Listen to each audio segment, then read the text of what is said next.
So yesterday we were looking at how to call variables, and we knew that we could call variables across different files. We could call, as long as they are used in the same operation. We can call variables also across different sections, and we can use these variables that are called for example, concatenating strings or doing math operations. Now let's see how we actually do these math operations and these calendar operations. So the main idea is that you can store the result of a math operation into a variable by just filling up the value of this variable with the $sign, two brackets, and then whatever variable you want to be operating with, then an operator, another variable, and an operator. The way ESM-Tools solves this is that it takes this first, when it parses, it takes the whole thing as a string. And then what it's doing is substituting these variables into this string. And then you have one full string that has meaning for Python. And then what you do is you evaluate this in Python. So this is actually not only for simple operations with integers or for calendar operations. This is actually, once everything is parsed, you can actually use it for any Python code you want. I strongly recommend you not to overuse that, but it could be very useful, for example, for doing things like we are having here. So what we are doing here is we want to have kind of an if on ESM-Tools, but there is not an if feature variable in ESM-Tools. So what you can do instead is that you want to check if lresume is true. So you can set here lresume, and this is going to be substitute. You can add the and, this is already Python syntax. And then you can say, for example, is my run number equal to 1? What is going to happen here is that the ESM-Tools first is going to substitute lresume, and it's going to be true or false. And then it's going to substitute the general run number. It's going to be, the general run number could be 1, 2, 3, whatever. And then this is going to pass to Python eval, and Python is going to evaluate this. And if this is true, and this is 1, then this is going to be true, and you are going to have branch of equal true. This is quite advanced, and you have to be very careful because this is, you are really getting a little bit out of the ESM-Tools syntax, and you are getting into the Python syntax. But it could be very useful to do very simple operations that are not yet supported on ESM-Tools or that will never be supported on ESM-Tools. For example, the ifs. Maybe, Miguel, sorry, maybe you can mention that, yeah, although we don't have an if, we have the choose, and which is like the select case. So it's kind of like an if block. So if, else is basically a switch case and syntax. So yeah. But the problem with the choose, so we have the choose, and actually, for example, for this branch of, we are going to be using this on a choose later on. But the problem with choose is that you cannot add ands. You cannot have and or syntax, right? You are going to have just only one variable, and you are going to be checking that variable. So basically, if you want things more complicated with unions and yeah, the ors, then you need something like that. But we will look at the choose later on anyway. So these are for math operations and logic operations, but it also works for calendar operations. So for example, well, actually, no, this is not a calendar operation, but we can see here that, for example, we are calculating the steps per day for FESOM 2.1. So we have defined somewhere that the time step is 1800 seconds. And then we know that the day is 86,400 seconds. So to calculate the steps per day, we can make a variable such as like that. Is that clear?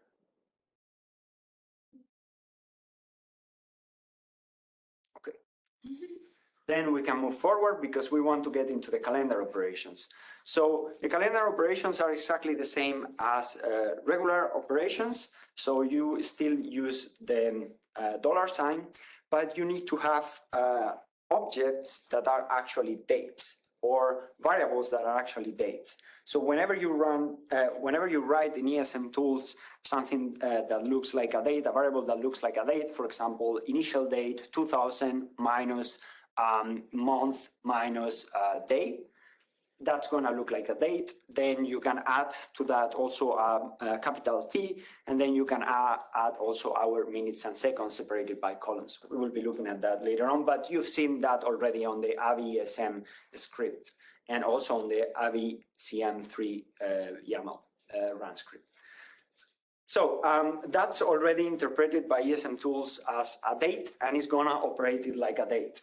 So for instance, and you can do several things with that. So for example, for a date, we know that initial date, it's already a date object, and we can extract from this variable, we can extract parts of the date. So for example, for doing that, you need to add exclamation mark and then a year. And then basically, if your date was 2000 January 22nd, what you're going to be extracting here in this variable is going to be the 2000. And that's going to be an integer. It should be like S here. So the line is correct. It should be after the exclamation mark, it's S here. S year, yeah, exactly. I don't know what the S stands for. Start year. I guess. Here, okay. Could be starting year. Starting year. Yeah. No. It's the year of the date, right? Yes, so it should be like, So it should not relate to a particular like end date or start date. It's just specify that you will take only the year only from the year, the. yeah. from It's the- probably, I don't know what the S stands for, but basically you can. Maybe string, because in a sense it's gonna be read as a string, right? I think it's gonna be it's gonna be an integer. I'm pretty sure it's gonna be an integer because what you are seeing here is then you are subtracting one here. Mm. I don't know what the S Okay. stands for, but basically this is getting the year for whatever date object you have. So initial date is telling you the initial date of your experiment. That's a feature variable of ESM-Tools. We are gonna be looking at that also later. And then you can have also, there is another variable that is called current date, another one that is called pref date. So all these variables that are feature variables, you can, or all the variables that you declare as a date, you can have this S year, you can have S month, S minute, whatever. Always you start with an S and then the unit you want to extract in singular. And then you can operate with that because it's not anymore a date, it's an integer, and you can subtract one. So that's how to access parts of a given date object. But then we can also do things like, okay, I have a date, start date. This is a feature variable again, and I want to subtract the time step. But the time step doesn't have units, it's simply an integer. So if you give this to ESM-Tools, ESM-Tools tells you, well, you are trying to subtract a date object and subtract basically an integer. I don't know what to do with this. So in order to solve this problem, what you do is you add whatever unit you want in plural to the variable here. And this is basically making this time step, which is given in seconds, as an integer. It makes it be seconds, and it turns it into, all this part, it turns it into a date object that can be subtracted from the start date. So at the end, you can get a pseudo start date that is actually a date object. Very important about the syntax, very important about the syntax, is that whenever you want to extract, you need to have it inside the curly braces, and again, exclamation mark, S year, or S month, or S whatever. Whenever you want to add a unit to an integer, you need to close the curly braces and add the unit afterwards in plural. And that's basically, again, what we are seeing here on the year before date. What we want here is to get, again, a date object. And we are starting with a date object as well. And we are basically getting 1 year's.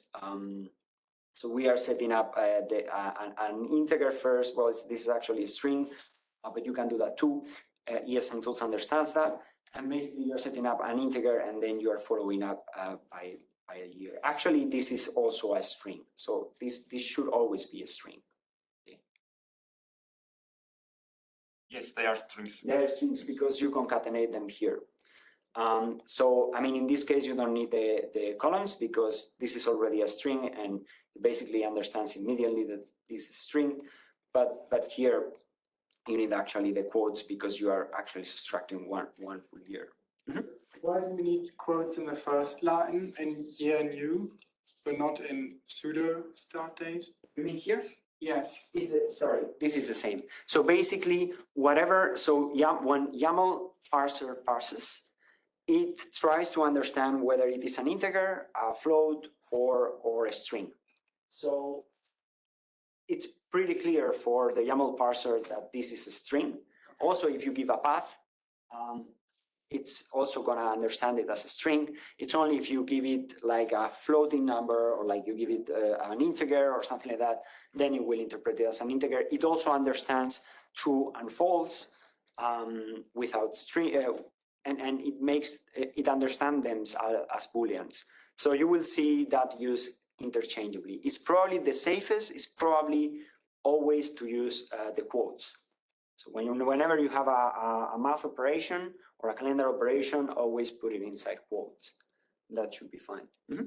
I don't know if it's still the case, but so in 99.9% of the time, you're never going to run into a problem with this. The only time I remember I did is when I tried to give an experiment name that was just a number. So I just did 1850, right? And then it was like, this is an integer, not a string. I cannot, deal with this. But most of the time, I solved that answer. I think you saw that, yeah. all right, cool. So even that works. But yeah. Okay, so now use cases for this. Well, for example, for name list, and we will look at the name list changes on the following exercises. Basically, what this is doing is changing the name list of ECAM. And basically, one of the things that you normally need is to control the time of ECAM. And to do that, in the configuration file of ECAM, you have to define this DT star variable. And this needs to be a list and this needs to be a list that includes the year, the month, and the day. And you have defined this pseudo start date, so you can extract the year first, the first element of the list, then you can extract the month and then the day.